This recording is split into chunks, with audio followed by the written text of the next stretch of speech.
Hi everyone, in front of me I've got Xiaomi Pad 7 Pro, and let me share with you how to reset camera preferences on this device.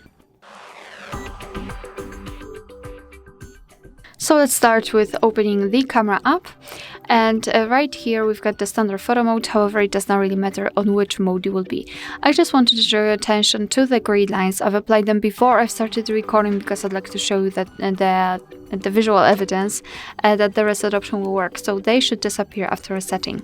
So now simply unroll the upper panel and enter the settings here. Now let's scroll down to the very bottom and find Restore Defaults and confirm it with OK. The settings flashed a little bit, so now we can go back, and as you can see, the green lines are not visible, which means that we just successfully reset the camera preferences. Alright, so that will be all. Thank you so much for watching. Please hit the subscribe button and leave the thumbs up.